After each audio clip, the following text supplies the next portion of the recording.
I was doing stand-up at night, submitting to writing jobs for television and things like that. Everything was kind of working. So it was like I'm in a world where all these other people are kind of in the same boat. Yeah. But then you do start to see a lot of the people that aren't dealing with the things that you are dealing with are doing better.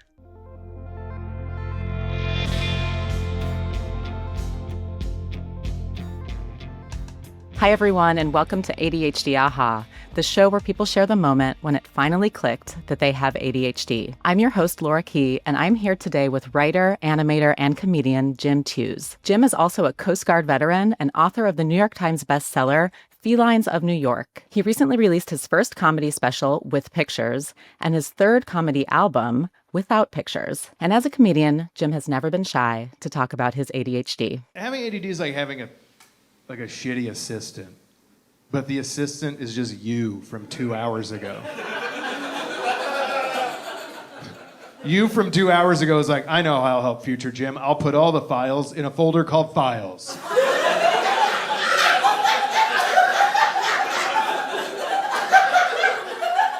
Then future Jim's like, why would he do that?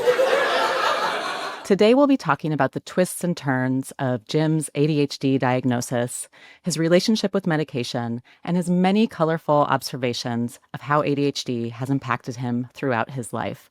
Welcome, Jim. How are you today? I'm good. How are you? Good. I'm happy to be here with you. And I think we're going to start where all great stories start, which is in Ohio.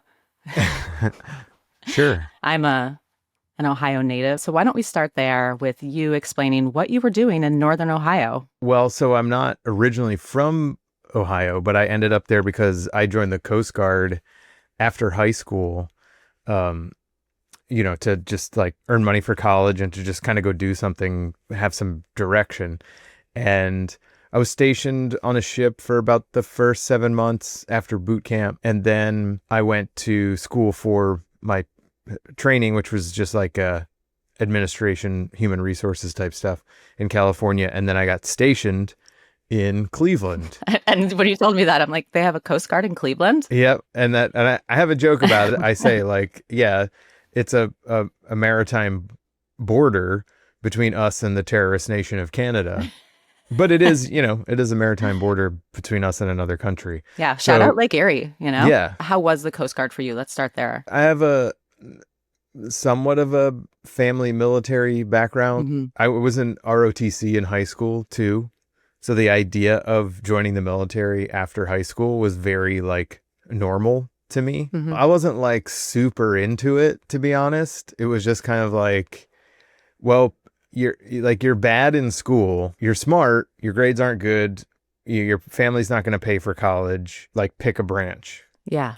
And then it was kind of like, well, I don't want to end up in combat. This is pre 9/11. So everything was relatively chill. And I had a great uncle that was in the Coast Guard and then some other folks I met through ROTC. And it just sounded like something that was a little more in line with my personality. They had a little more of a humanitarian focus. The military, obviously, it's known for structure and discipline, and I've never been great with those things, but I've also found a lot of relief in like forced structure, Mm-hmm. where it's like, if I don't have to worry about where I have to be Friday because it's going to be the same place I had to be on Monday at the same time, and I don't have to worry about what I'm going to wear to work. Mm-hmm. I don't have to worry about where I'm going to get food.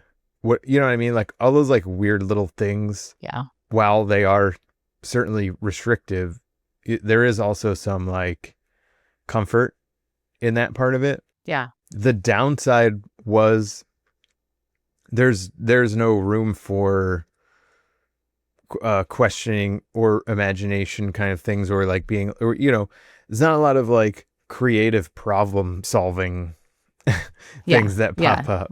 Really by the book, right? Yeah, and being admin, it was very like repetitive. When you're in a situation like that, for me, it's always been like, squeezing the toothpaste kind of thing, where if those parts of my brain aren't satisfied, it'll come out in a bad way. Mm-hmm. And that for me, that was just being distracted, being slow in doing my work, Yeah.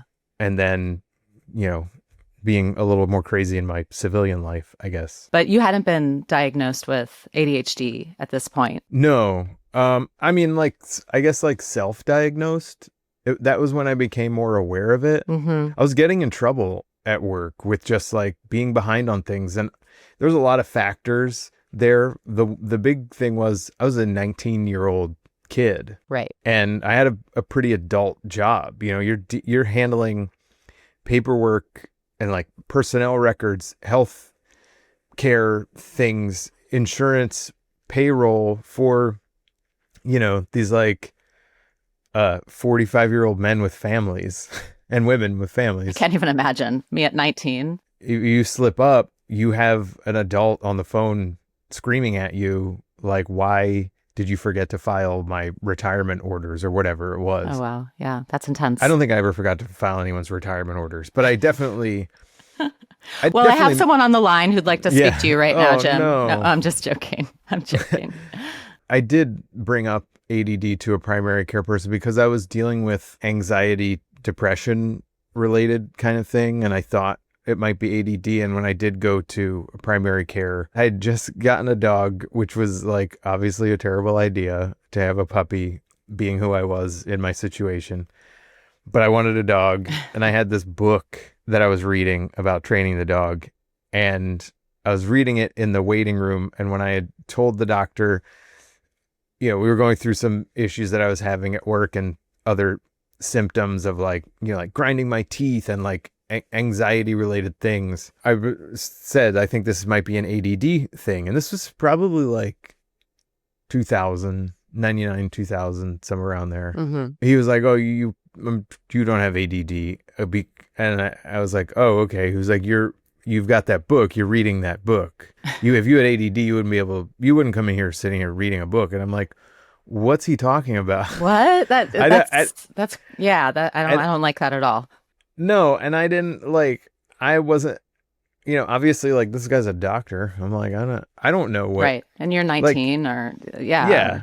And I'm also like, well, you know, maybe I should tell him I read the book 4 pages at a time. I've never sat down and read for an hour unless I've been like forced academically. And even then it's like, now I can find ways to do it, but it's still like trying to keep a freight train on a street. You got a fuller picture though of what was going on with you when you went to college. I mean, basically I got out of active duty, you know, kind of, I got into some trouble because I also turned 21 while I was in, and I started drinking, and I was not good at it for a while. Yeah. I got into some minor trouble with that, just like showing up late, and getting written up for it. Yeah. Over time, it was just like this job is getting worse. I had a supervisor who kind of like put a target on my back. So by the time I got out, I was like, I'm not re-enlisting. I'm done. Okay. I was going to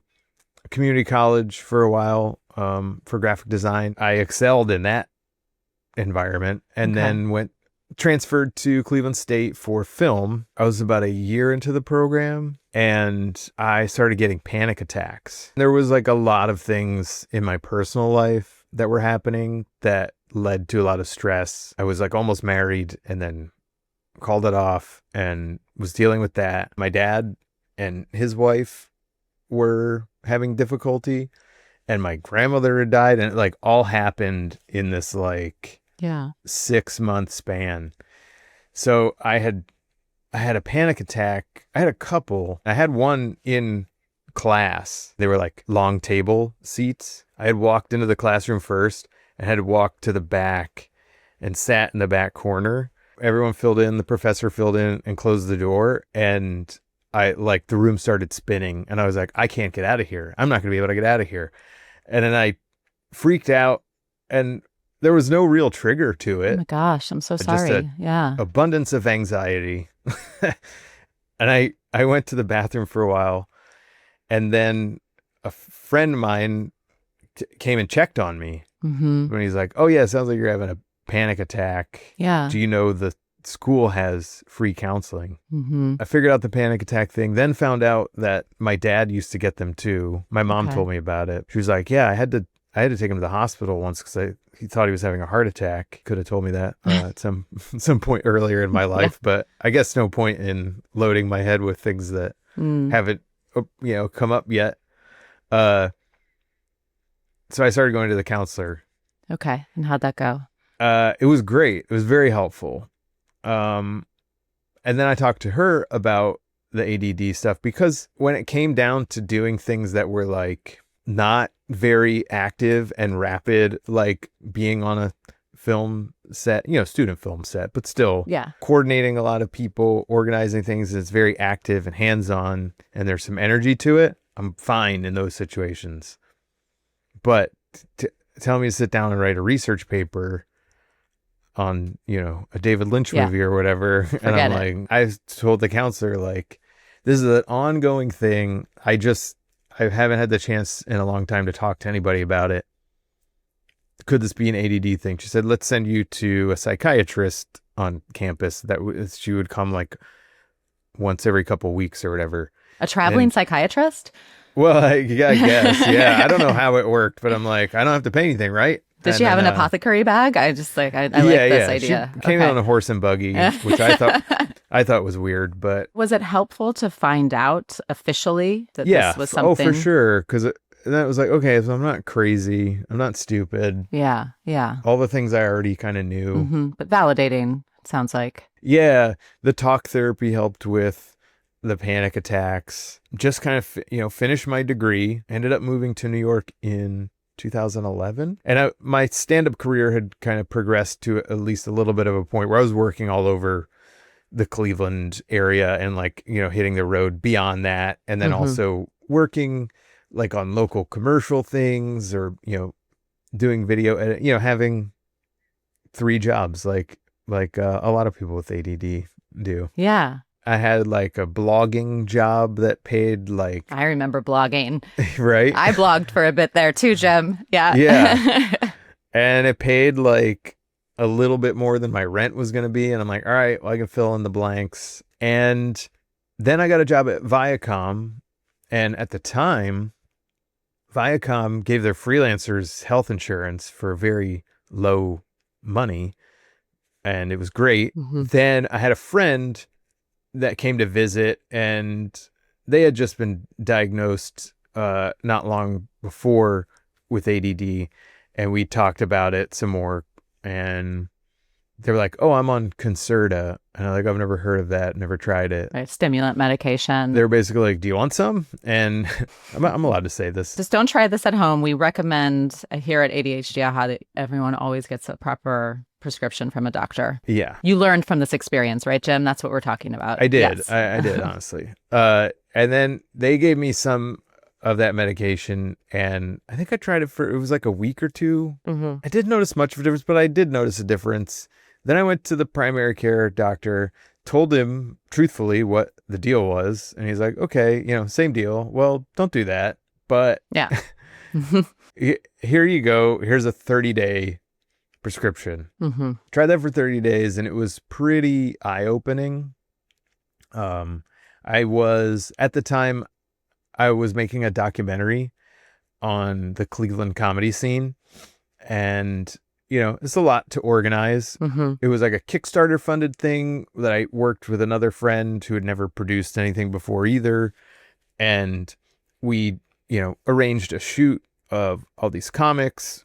Then I decided to turn it more documentary style. So I had been, arranging all these interviews and all this stuff.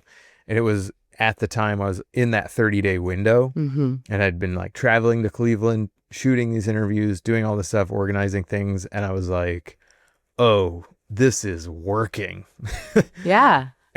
This is what it feels like to feel normal, in quotes, right? Yeah. Yeah. And then I went back to the doctor, and he was like, I'm not going to write you another prescription till you see a psychiatrist. Oh, okay. Yeah. Yeah. And I was like, cool, I'll get right to that. Yeah, right. Yeah, this is And kryptonite. It's so hard for when people have ADHD because the taking of those steps is why you need the medication, the difficulty in taking those steps. I was working this job at Viacom as like a photo editor for one of their websites and stuff. And it was like, I was doing fine. The job was not hard. I was doing stand up at night. I was writing, like submitting to writing jobs for television and things like that. And everything was kind of working. So it was like, all right, again, I'm in a world where I'm not crazy. All these other people are kind of in the same boat. Yeah. And it's like, but then you do start to see like, oh, so a lot of the people that aren't dealing with the things that you are dealing with are doing better. It's just like school again.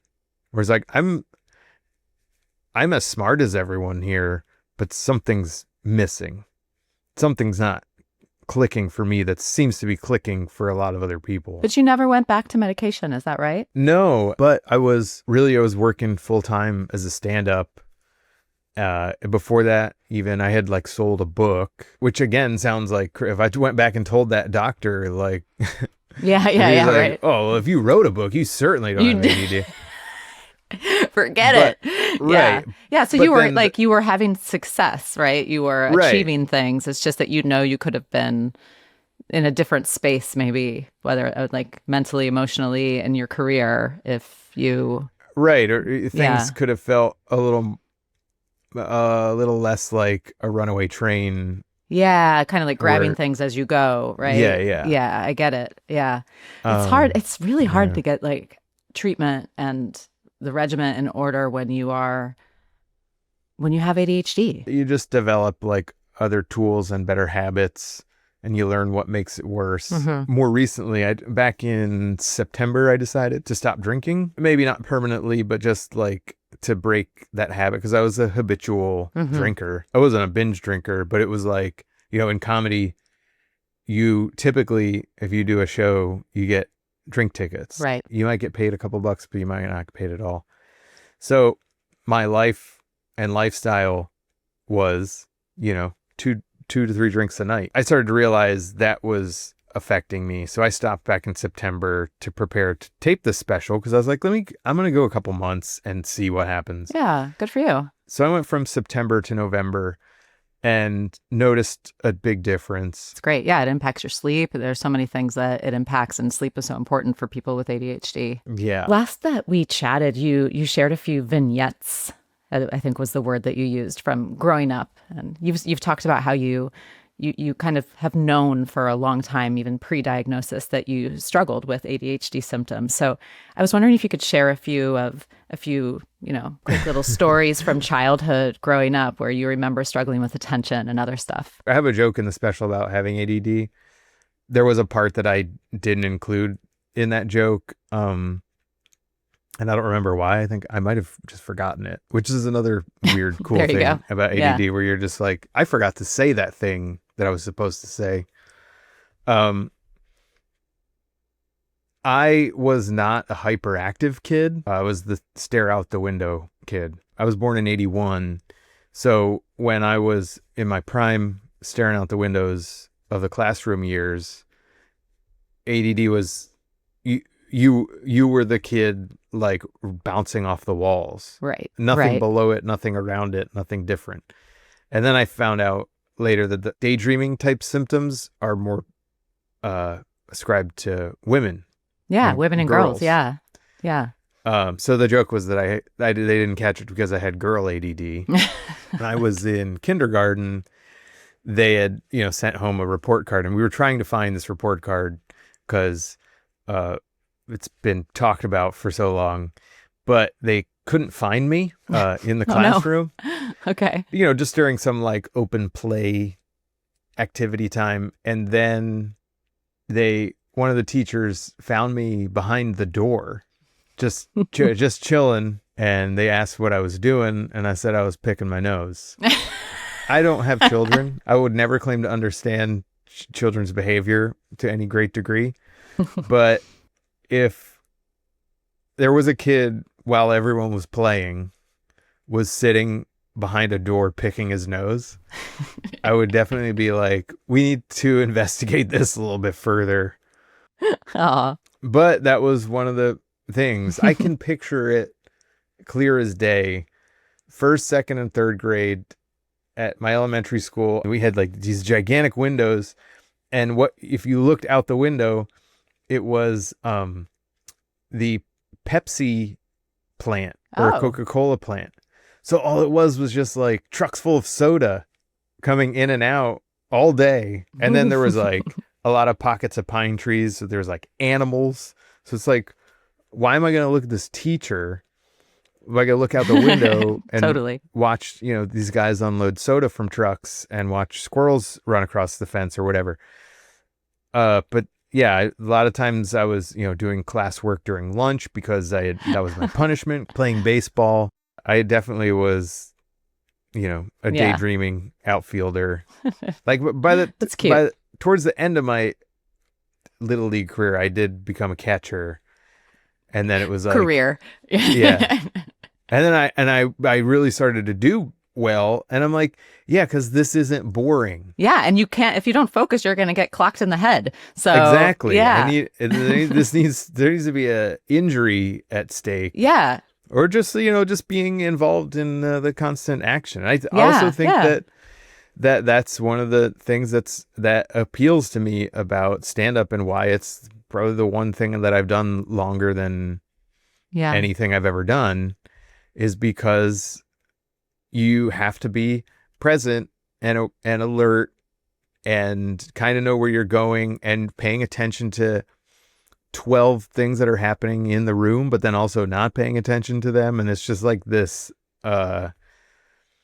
mental exercise. Yeah. You're either thinking about a thing you wanted to say, or you're reacting to a thing that's right in front of you. The downside is every once in a while is you'll get in your own head and you'll hear and see things that other people aren't as aware of because you're just like hyper aware, probably like a lot of noise sensitivity for some people with ADHD. So like huge. Yeah. I've had to kind of train myself like to understand what people in the room can hear and what they can't hear, and what's worth addressing and what's not. A week or two ago, I had over caffeinated, and directly across from the performer, there was like paintings on the wall. And one of the paintings that was directly across from me was Edgar Allan Poe. It looked like it was looking at me. I couldn't help myself. I had to address it. But it was in the middle of a joke. I couldn't not address it. And I also knew that nobody else could see it. So then I had to make everybody look at it so that they could understand. Did it get a laugh? It did get a laugh. Oh, good. There you go. And then like a minute or two later, it looked like it Did it move? Like it moved.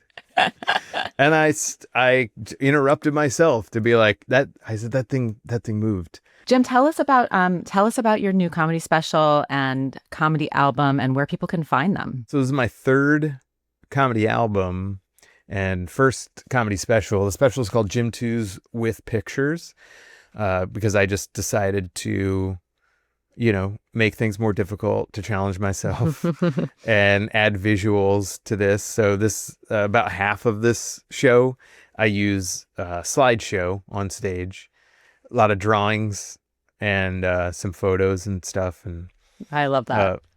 I had a lot of fun with it. And I'm glad I did it that way. It's just, again, like adding that extra element of like another piece to make the puzzle a little bit harder to keep me interested. Yeah. And then the album version is Jim Tews without pictures. I didn't catch the with pictures and without pictures until like moments before I read your intro, and I kind of had a little chuckle myself. I'm like, that's clever. I like that. Oh, good. I'm glad it's translating. And where can people find it? The special is on YouTube, and the album is streaming wherever you stream, Spotify, Apple Music, Awesome. Bandcamp, all that good stuff. It's been really lovely to talk to you. Thanks for talking to me about this. Yeah, I don't get to go in depth about the background of this, and it also helps me understand like what's been going on in my brain.